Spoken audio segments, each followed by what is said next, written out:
This photo is considered one of the best photos of the vortex in the Stanley Hotel.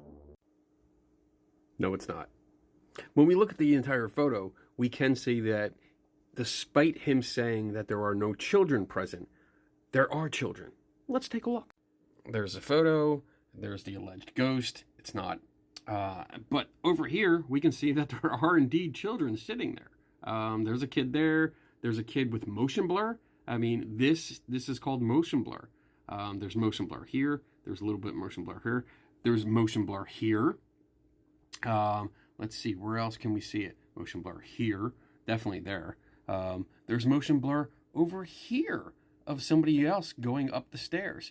There's also motion blur right back there with someone that has glasses that looks a lot like those. Basically what you have here is a long exposure. This is what happens when you don't use the flash and it's dark. It's not, the actual scene is nowhere near as bright as what you're seeing here. We're seeing overexposure of the lights here and there from that chandelier. We're seeing a lot of overexposure because the flash didn't fire and they're dimly lit lamps. So they're like the candle kind of lamps. So it's dim in there. And when you have people like this moving around, they appear transparent because they go from here and they move up the stairs. You can see a little bit more of the figure here as it goes up and rounds the corner. So this is something that basic photographers would know. This is like photography 101. Understanding about light and how it enters the camera and hits the sensor and or film and keeping the shutter open longer. And that's what happens here.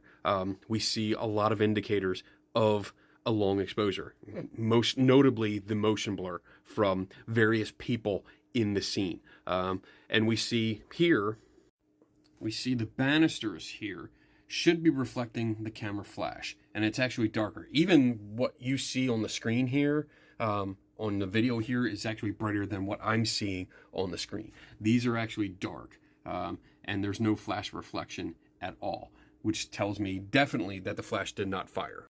One thing when it comes to people that declare that a ghost is in a photograph, or that any kind of photograph is evidence of a vortex or spirit phenomena or shadow figures or apparitions and stuff like that, see what their background is. Because I understand this gentleman is probably, or this gentleman that made the original video is probably going off his beliefs, but it's obvious that he does not have a background in photography, which you need in order to properly analyze photos like this. So there you go. Never stop learning.